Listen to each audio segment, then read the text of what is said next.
Hi, Deb. Hi, how are you, Barry? Good, Debbie. Good to see you. Who's that with you? Okay, this is my Portuguese water dog puppy. His name is Archie. Hi, Archie. How you doing? He's almost 2 and he is addicted to me. Like, I have to say, it's been so nice being at home these past 6 weeks because this dog is literally like by my feet 24/7. It's the sweetest thing. What Maya, about you? This is Maya. This is my daughter's dog, Maya. Hi, Maya. Maya was a rescue dog. She actually spent the first part of her life chained in the backyard in Tennessee.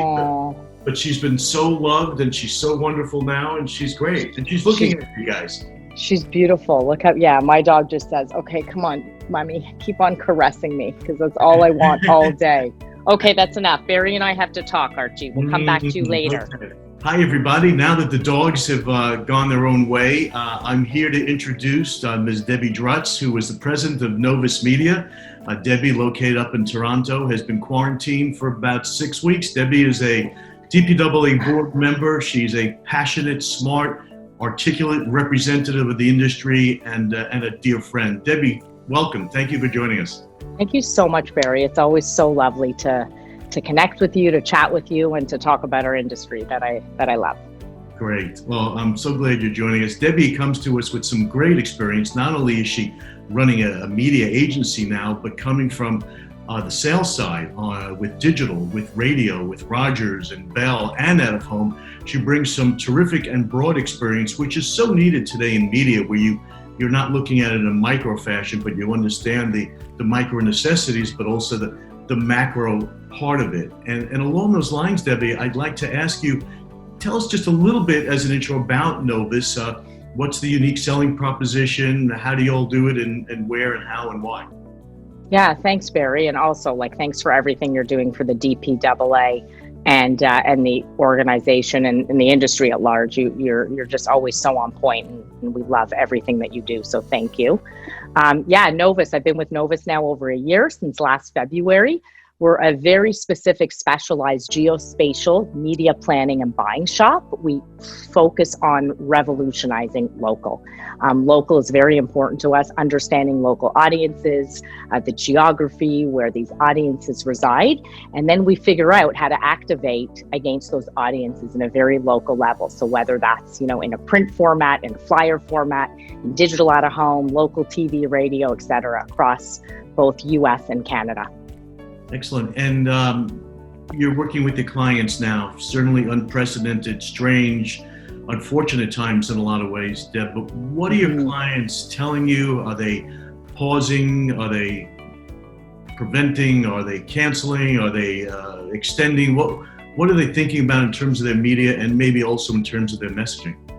Yeah, so it was definitely a frantic few weeks, right? In the out-of-home space, we've got some of the largest out-of-home clients, across North America, across Canada for sure, McDonald's, Rogers, Nissan, Infinity, some of the biggest brands. And, at first it was, oh my God, how do I get out of the market, right? And then, as sort of the weeks go by, it's thinking about ways that, especially those clients who have key marquee locations, and, as we know, out-of-home is driven by those key assets and key locations that you never want to give up as a large advertiser that's typically buying 52 weeks.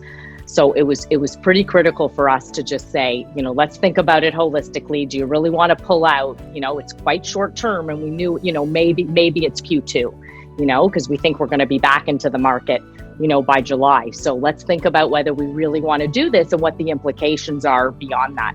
And so we really went client by client, especially our largest ones that are in the market. And we weighed out the risks. We looked at pros and cons and said, is it worth it to come out of the market at this time? And those who stayed, which were really positive, we figured out what does compensation value look like? And we're starting to do that today. What are the traffic pattern changes from, let's say, March 15th to now?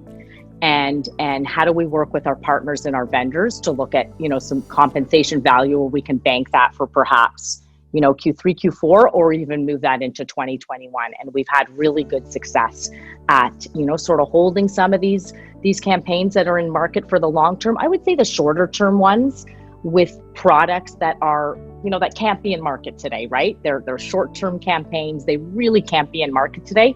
We've been very successful in, again, partnering with our vendors to either shift or move to a Q3, Q4 timeframe. And so I think overall, it was just that excitement at the beginning about kind of pulling everything out. And then as you kind of reason with marketers and really dig through the risks, we're at a really good place now being at week 6. That's good. Are they using different messaging, Deb, or are they retaining their same message? Yeah. I would say a lot of them that have stayed in market where we've been able to change, right? The great thing, of course, about digital out of home is that you're able to quickly change messages, be dynamic, change creative on the fly, right? It was a little bit tougher with our static pieces because in some provinces like Quebec, if you were deemed non-essential, we didn't, the vendors didn't have a posting crew to go out and change up creative. So, it's interesting. I'm sure everybody's thinking about this, that notion of accelerating digital, right? When I think about my business, it's about, okay, how do I accelerate automation and technology and digital?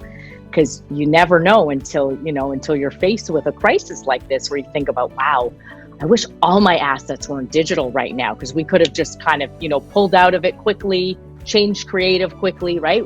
We just could have had a lot of quicker decisions. But that being said, I would say that, about 40% of our investment today is sitting in digital, and that's only going to rise as digital locations become more available. I'm hearing from all the vendors in Canada that is definitely a 5-year plan, accelerating, digital across the board. So it's exciting times for out of home. Excellent. You make some great points about going digital. A lot of people are saying also when this ends, and ideally it will at some time, digital will also enable out of home to get quicker, creative once up again. And relative to other media where, television, you need big production. A lot of production is kind of, sullied at the moment. That'll take a while to ramp up in other media. Yeah, and funny you should say that. Actually, I was talking to one of my clients this week on the phone. We're canceling a particular program next month because it's very product specific and she's, they're having supply chain issues. She said, don't worry, Debbie, out of home is going to be back in full swing, in September because we're already seeing that, there's not going to be enough content on TV. And so we're struggling with what to buy and where to place our investment. So out of home is definitely going to be our next choice. So that was, it's all these, I'm starting to get all of this, just these good feelings this week, at week 6, where I was week 1 and 2, I was a bit Debbie Downer a little bit and concerned about what was going on with my P&L. And this week, I had a pretty strong April versus my projection. So I'm, I guess I was being too pessimistic and also, thinking about what September will look like. I think I'm feeling a lot more positive about the outlook on 2020. And given your great passion, your enthusiasm, I'm sure, and tell me how you're transferring that to your teams since everybody's working from home and, everybody's just a little bit shaken and stirred these days. Yeah, no, the work from home was definitely a difference for the Canadian office because when I kicked it off last year, I actually launched against the work from home policy because I am such a connector and I need that human touch. And as I was, entering into this new organization and trying to rebuild this culture and its people, I really wanted to see everybody, right? And, an agency's typically a young staff. And I thought, you youngins don't need to work from home. Like, you don't have kids at home. There's no reason. And so this has been an interesting conundrum as I, removed that policy and I've now, addressed it again. But yeah, we've done things like, our Friday social hours are big. We do drinks on Fridays at the end of the day. We've just launched TikToks of the week. I just posted my first TikTok. And so everybody's got to get into TikTok and be fun and do creative things. We've been using Microsoft Teams a lot in their collaborative workspaces. So, a lot of posting about interesting articles and great out-of-home creative of the week. So, how are key categories and industries changing what we know about creativity in our space? And so I think that's important to get everybody excited. And, it's the daily stand-ups and the connections. I think it's so important. And video for me is so important. You get on a big Zoom call and you've got like 4 black spots. I'm like, no. Get your videos on, and I want to see you, and I kind of want to feel you through the screen.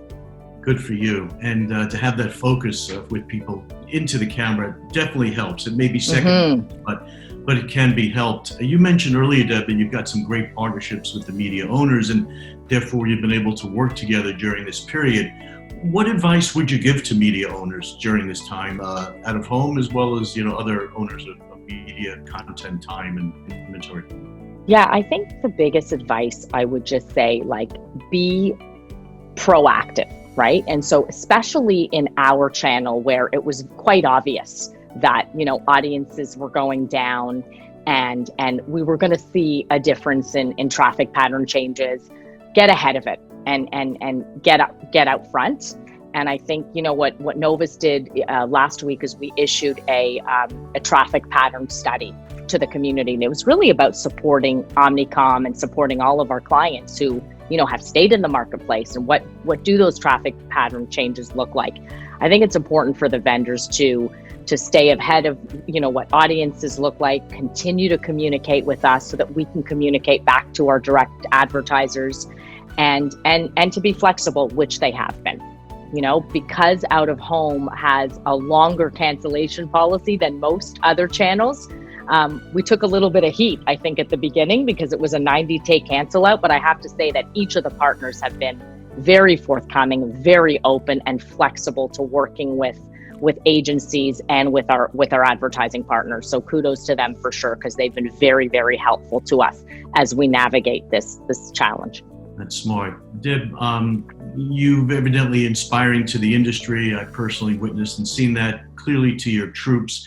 What inspires Debbie Drutz these days when you're home, and in addition to your dog, who we saw earlier? Right, and in addition to the dog and my, I love working out in the morning. I think it just energizes me, and this is sort of the passion that you're seeing that sort of helps me stay stable. I've got 2 beautiful kids.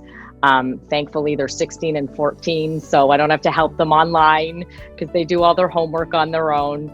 But yeah, it's a different pace for me for sure, because I travel a lot and I'm always on the go. And so I've been enjoying kind of the relaxing time. I've got a diffuser going, and my friend from LA, Kathy Sharp-Ross, she's literally just written a book on reinvention. So I have to say it is so timely and has been so great, because that's what we need to do right now. It's all about building. It's about rethinking and reinventing. And so I've been in that headspace to try and figure out, when we come out of this, what does NOVUS look like? What new things can we create and can we launch? And I've got a few things cooking. So, you'll see some announcements from NOVUS at the end of June and then in Q4. Can't wait to see that. And Kathy is pretty sharp, Kathy Sharp-Ross. Yes, she's fantastic. So if we go to kind of 3 points from or takeaways from the Debbie Drutz interview today, I would say that, one is be proactive and flexible, and you've certainly done that. I think the other part, which you do so well, is, build those connective partnerships. And that is helping you and your clients get through this time because of those connective partnerships that you've built. And I think the third takeaway, no big surprise, as you mentioned earlier, on go digital. I mean, that is really helping to get advertising up, to get content up, to make changes, to push, to pull. And of course, we're seeing that is, what we do together in the out-of-home industry is push the digitization of it. And that seems to be a real key lesson and takeaway. And I would say, from a leadership perspective, Barry, I want to add one thing. This is so unprecedented, as everybody's saying, and this is so different. Everybody should sink in and kind of learn from this experience. When are we ever going to get this experience as leaders? I mean, yes, we might get this in 10 years from now, as we did 10 years ago, but just take everything in. As you know, Barry, I did my MBA 2 years ago, and this is a live business case that we're sitting in right now. And that's kind of what I'm taking in right now, is that you're going through all the motions with scenario planning and understanding how important it is to be liquid and to have cash on hand. And what does that mean when things change in 30 days, and how you have to pivot and really think about your organization and how to manage costs. And I think we're so fortunate. You have to flip it on its back and think about the positive experience that we're all getting from actually being in this situation. And so I wanted to leave everybody with that as a leader. I think it's so important to take it all in, learn from this, because this will make you stronger and smarter as we come out of it. Those are great points, Debbie. And I think also on the humanitarian side, it's a great time to kind of take a look at what we do have and what we can learn about ourselves, about society, to really experiencing the gratitude that we have at this time. And I am very full of gratitude for you joining us today for our DPWA Short Connects. Thank you so much for having Debbie, me. A rock star of our industry, and I look forward to seeing you in person soon. A big virtual hug. Thanks, Barry, and thanks, DPWA. It's been great.